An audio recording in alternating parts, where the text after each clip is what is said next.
So, Scott, we are talking about the cost of housing today on Sound Politics, and costs are rising for everybody, including KUOW. Yeah, the gas that we put in our cars when we go out to assignments, everything, right? Those notebooks that we furiously write in when we're doing interviews, no. Yeah, we fill up so many of those. All kinds of things, are part of our reporting mission. Yeah. And it's only possible with support from listeners like you. Listeners to Sound Politics and KUOW fund 90% of what we do here at the public radio station. So it's super important that a few times a year when we come to you and ask for support, that those who can step up and do their part. Yeah, and we've been relying so long for donations from people who listen to the radio. It's really, really important. I want to be super direct right now. I would like you, listener, to go to kuow.org/politics and donate there. And what that does is it tells us this podcast is really important to me, and I'm taking a moment to just put up my little flag and say, I like this. I like this fact-based, easy-to-understand reporting. It tells our bosses, honestly, that you have confidence in us. Yeah. And this is a time to make a statement, I think, for the kind of fact-based conversations and rational dialogue about really hot-button issues that you want to see. It's like making a feeling that you have about what's happening in our civil society and what's happening in our politics. It's a lot of anxiety-producing stuff going on right now, but this is a concrete action that you can take to support journalism, to support civil dialogue. And the way to do that is kuow.org/politics, or go to the link in the show notes of Sound Politics. So go there, and then once you're done that, it's time for Sound Politics. Welcome to Sound Politics. I'm Libby Denkmann. I'm Scott Greenstone, and a lot of drama this week. No kidding. In local politics. We've got a little, not a chapter maybe, but a paragraph in the saga of Governor Bob Ferguson. His longtime political advisor, really his right-hand man, Mike Webb, has resigned amid allegations reported in the Seattle Times, not super specific allegations, but published in the Seattle Times that he created a toxic workplace for women in the legislature. Yeah, it's something that's been the subject of a lot of subtweeting by various members of the legislature as well. And that came a couple of days after the governor's legislative director, Joyce Bruce, resigned in the middle of session, which is pretty remarkable. All of this is happening, by the way, if we zoom into Seattle, at the same time that there's drama at Seattle City Hall. Our colleague Ashley Haruko published a report about Mayor Harrell's niece, whom he'd originally hired as a senior deputy mayor. She left in 2023. Monisha Harrell, she described City Hall as a dog-eat-dog environment where white male advisors vied for power. And she said her male colleagues went around her to the mayor, who then often overturned her decisions. So another set of allegations about a toxic workplace environment for women, this time at City Hall. The palatially inclined have a lot of palace intrigue to be intrigued about. And it's worth noting, I think, that both of these men are in sort of sensitive spots, right? Bruce Harrell is running for re-election. He wants to be the first mayor in more than 15 years to get reelected in Seattle. Not great to have your niece criticizing you in the media when you're doing that. Governor Ferguson is still just a baby governor, and first impressions, right, with the legislature, his coworkers, who he will have to work with to get much done, they're important. But we are not talking about palaces today, Libby. We're not even talking about City Hall. We're talking about cheap places to rent. We are of the people. That's right. And, cheap places to rent are getting harder and harder for people like us to find, I think. I was wondering, what is the cheapest place you've ever rented in Seattle? Yeah, about a decade older than you, Scott. So I'm going to tell a tale of what was going on in Seattle in, let's say, early 2010s. Okay. And this is when I was able to rent a really huge studio on Capitol Hill for $850. Huge. It was $850. 700 square feet, and it had everything you'd want, and it was within walking distance of everything.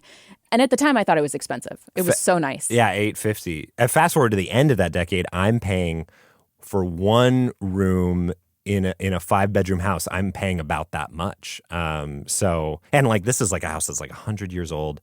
Definitely haunted. My roommate still claims he met a ghost named Greg in the basement. Did Greg do laundry or anything? Does he help? No, he just walked up, I think, and said, "Hi, I'm Greg." And my roommate was like, I ran out. Anti-ghost. All right. Anti-ghost. Anyway, places like those, studios for $850, one-bedroom rooms in houses for $850, those are disappearing. And for years, progressives have tried to change that by instituting a kind of rent control, what they call rent stabilization, basically a limit on how much the landlord can raise your rent. But it's a divisive issue, even in the Democratic Party. And for years, it was Democrats that actually kept killing rent limit legislation. This year, though, could be the year that rent limits actually pass. The proponents are closer than ever. Yeah, the same sponsor of last year's bill, then Representative, now Senator Emily Alvarado. She is taking another shot at this. Engrossed House Bill 1217 passed out of the House this week. That's as far as earlier versions of this bill got last year. This year, there's buzz because of changes in the Senate makeup that the Senate could pass this version of the bill and safely parachute it onto the governor's desk. But to hear more about the divide around this piece of legislation, we've got two Emilys with us today who see the measure very differently. State Senator Emily Alvarado is the prime sponsor of HB 1217, and Emily Thompson is a partner with GMD Development, which specializes in affordable housing. Thank you both for being here. Really appreciate your time today. Hi, good morning. Good morning. Thanks so much for having me. I want to start with Senator Alvarado. You've championed rent limits in years past. They've died every year. You're spearheading this year's attempt. Why try again? Well, thanks, Scott. I would say the cost of inaction is just far too high. We know that people across the state of Washington, in every type of community, in rural communities, suburban and in urban, are really being impacted by rising rents.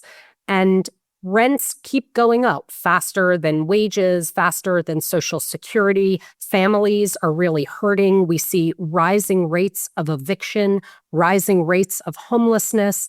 And when we didn't act on this bill last year, a huge number of people in our state saw rent increases of $250 a month or greater. And that can't keep happening in our community. I think that Washingtonians are really asking for action. They're asking for pragmatic solutions that stop the kind of excessive rent increases that are destabilizing families. And that's what this bill is about. It's a pragmatic solution. It's a balanced policy that helps bring some predictability and stability to tenants.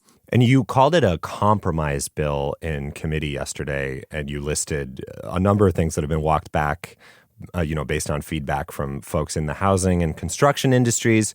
But I want you to describe, what does this bill do now in its current form? This bill lets landlords set the rent however they'd like. But when you have an existing tenant, it limits rent increases to 7% annually. That's the main thing that the bill does. And this legislation provides some additional protections for manufactured homeowners. So it both caps rent increases for them and also has some requirements about move-in fees and late fees.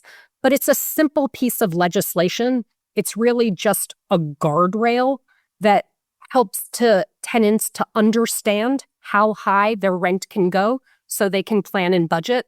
And it's enough of a rent increase so that landlords can raise the rent to invest in the property and to make a fair return.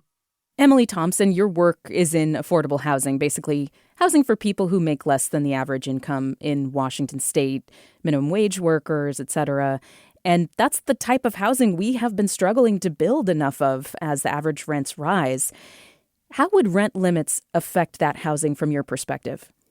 Yeah, I think from my perspective, the cost of taking action on this bill is also too high.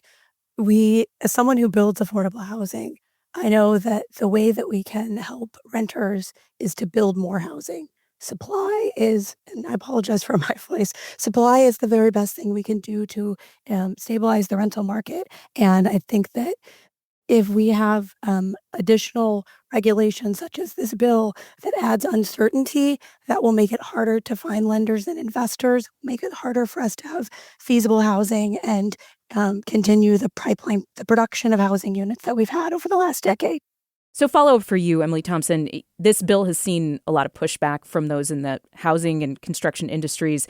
The concern is that reducing profits for landlords, reducing profits for people who make money off of rent would mean that new projects don't pencil out. The profit margin drops, so investors go invest somewhere else. You emphasized yesterday that a lot of your units wouldn't qualify for an exemption that this bill carves out for nonprofits and affordable housing, and that without that exemption, the margins are too tight to justify new housing of that kind. Would this bill push out developers like yourself? I think that it would. It would increase the risk for us to come and do business in Washington. And so we would have to make the choice to work in other states where we don't have that high risk. The specific situation for the affordable housing exemption is that it's a two-part test. One is that it's otherwise regulated by a federal, state, or local program, and two, that the ownership entity is a nonprofit or public housing authority. And we think that all affordable housing that has a deed regulation should qualify for the exemption. Sometimes the annual increase allowed 0% or 1% or 2%. And so we need that averaging out over years to be able to make sure that our housing is stable. What we have seen with increased regulation in Washington is that we have lost over $4 million in Seattle over the last 3 years, and we're currently writing checks to keep the lights on. So what we know is that the ground beneath us is not firm right now, and bills like this, they will add risk, and we will have to go produce housing other places. Our ability to increase rents is already set by the federal government on an annual basis, and it fluctuates every year. It's based on a very complicated data set calculation, right? So if we have gone 4 years, let's say with a 1% rent increase, and then the federal government calculation pops up and gives us a higher rent increase, we need the flexibility to be beholden to our primary regulated authority, which is the federal government, and not have the second set of limits. Senator, what are your thoughts on that situation that Emily Thompson just laid out? Is that an oversight in the bill? Well, certainly affordable housing that's owned by for-profit companies and that is regulated by HUD is different than general market rate housing. We have seen in other states, like in California, that has a somewhat similar anti-gouging law to the one that's being proposed today, that they initially had exempted for-profit low-income housing tax credit providers from the legislation and came back several years later to include them. The goal, again, is the goal with all housing, which is to make sure that tenants, and in this case, low-income tenants, have some sense of predictability that their rent won't increase 7% or greater. Emily Thompson, the senator just noted that she sees this as a compromise bill. It's gone through, changes based on feedback from affected industries. What more would you want to see change? I'm not in the room for those conversations. I will just say that, again, as someone who builds affordable housing, we need to as much as we want to protect our tenants, we also need to protect our industry from uncertainty, because uncertainty and risk adds additional cost, and additional cost means less supply of housing. So anything that we can do to have this bill, be balanced so that developers can feel comfortable building housing in Washington is what is most important. Senator, on the topic of developers feeling comfortable building housing in Washington, opponents of the bill often point to cities like St. Paul, where rent limits have passed and new construction has stalled. The city council's looking to amend the law there. What are your thoughts on the effect on developers, of whether this will push people away from building here in the state?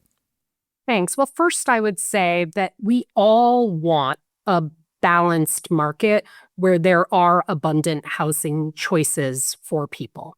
We all want to see more supply in Washington. And that's why the legislature continues to take steps to pass legislation that will reform land use and make permitting streamlined and make it easier to build housing in Washington. We've passed an unprecedented number of bills to help empower market rate developers to build more homes. Middle housing legislation. So far this year, we've looked at reducing parking requirements, at allowing ADUs in more places, at allowing lot splitting and helping to facilitate subdivision. So there is a lot that we can do to increase housing supply. But we know that especially in a housing shortage, we also need guardrails so that people, so that tenants are protected. And that's what this is about. It's a balance where we can continue to take action to empower the market and we can put common sense protections in place. I would say that I have not seen compelling evidence that rent stabilization policies, as designed as this one is, where it's a cap above average CPI in the past, where you're allowed to reset the rent upon vacancy, where there's an exemption for new construction. I have not seen data that shows that policies like that actually deter new construction in other communities. When there are studies that are pointed to, they're often studies that either look at rent control programs that don't have the ability to reset rents upon new tenants, or are policies that set the cap far below 7%.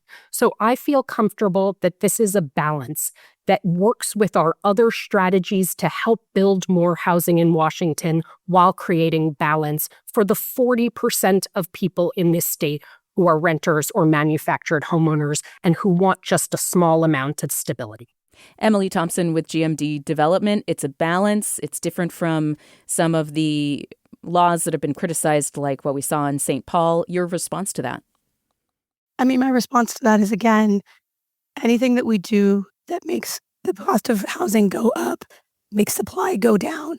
And that ultimately, that long-term cost is going to be borne by the renters, because when we don't have enough supply, the cost of rent goes up. When we look at 7%, our experience is that the operating expenses for our properties in Seattle went up over 100% in 3 years. So we just know that there is uncertainty out there. And the best thing that we can do as a community is to continue to build more housing. And while I very much appreciate the work that the legislature has done this year, that Senator Alvarado highlighted to help with land use reform and permitting regulation to stimulate the development of housing, the reality is that even after the last development cycle, when interest rates were very low, we are still behind in the development of housing. The math got harder. And if we add in this regulation, the math gets even harder, because you have to put a cost to that risk. And so we need to make the math easier, not make the math harder. I would say that we need to make the math easier for people across this state. Their households' budgets aren't working. People are paying more for rent, for groceries, for childcare. They're paying more for the essentials, and they can't cover those costs with wages or with Social Security. So part of making the math work for them, for the people of Washington, is putting simple guardrails in place like this one that balances the interests of landlords and housing providers with the interests of the people who rely on that housing to meet their basic needs. I guess I am, I do keep coming back, Emily Thompson, to what you said earlier. I guess if a low-income landlord is raising rent, has the opportunity to raise rent, like you talked about, more than 7%, this is supposed to be affordable housing. And what Senator Alvarado is saying is that the math isn't working for folks. When we're talking about affordable housing, these are folks that are working minimum wage jobs. Their paychecks are not going up 7%. If a landlord, an affordable housing landlord, is going to raise their rent more than 7% because they're allowed to by the federal government, is there a problem? Is something broken about the way we're doing affordable housing? Yeah, the short answer is yes. There is something wrong about the way we do affordable housing in this country. And that's a whole other interview. I guess my point is, as an affordable housing landlord, my goal is that people have housing. that my buildings don't go into foreclosure, and that fundamentally the housing is there for the stability of my tenants so that the children who live in our buildings can be in the same elementary school, can come home to a safe, secure, stable housing. And the math that we are provided by our regulatory providers, by the federal government, some years is 0, some years is 1. Some years it's higher, but we need the flexibility. It's not that I don't know when the last time, I don't know that I've ever raised rents over 7%, but it's that we haven't raised rents in Seattle in 2 years. It's because we're still tied to the market, but it's the flexibility that we may need it. And let's say there is a scenario where there is no allowable increase for 5 years. And then the AMI changes and the calculation gives us an 8% increase. And we have been operating at a loss because we haven't had an increase, right? So we need the flexibility to be beholden to our primary regulatory body, which is the federal government. This is not about raising the rent over 7%. This is making sure that we have the certainty in the regulatory environment to have safe, financially sustainable buildings for our tenants. Senator, I have one more question. I wanted to bring up something that your colleague in the House, your former colleague in the House, Republican Representative Andrew Barkis, said that essentially this is tackling the problem from the wrong direction and doesn't address the overall source problem with high rent. A lack of available housing, not enough new construction of housing. What is your response to that? And is there more outside of this cap that the legislature should be doing to incentivize building? I would say that, again, we all agree we need more housing in Washington. And there are lots of steps that the legislature can take, and we have been taking those steps to reform land use, to reduce regulatory burdens, to streamline permitting, to help provide incentives, new tax incentives that we can put in place to help make it easier to build housing. But I don't think that the only thing we should do is create more housing. We also need common sense guardrails in place that protect tenants, manufactured homeowners, just like the federal government has stepped in to provide basic protections for mortgage holders. Look, I'm a homeowner. I have a 30-year fixed mortgage, and having the protection of a 30-year fixed mortgage helps to provide me with stability and predictability. And this legislation, House Bill 1217, is about providing that same kind of basic stability to renters as we also seek to increase housing options across Washington state. Look, it's good for our economy for people to have dollars in their pockets, to be able to save so they can go out and spend money in our economy. It's good for cities to have legislation like this in place so that they don't see the kind of instability in our community that's caused by homelessness. It's good for all of us when people have stability in addition to having housing options, and that's what this bill is about. It's not an either or, it's a both and. Thanks, Senator. And Emily Thompson, final word before we go. Sure. I agree with a lot of what Senator Alvarado said, and we should do more. We should do more than just the regulatory increases for land use and permitting reform. We can target rental assistance for more households in need, the kind of households that live in our buildings who do need more help. They are living at the edge of the poverty line, but this bill is not the way to do it. It is a short-sighted regulatory reform that will create more expense to build housing, which will in turn create less housing. Emily Thompson is a partner with GMD Development, which specializes in affordable housing. And State Senator Emily Alvarado represents the 34th Legislative District, which includes West Seattle. Thank you both very much for the conversation. I appreciate it. Thank you so much for having me. Thank you for having me.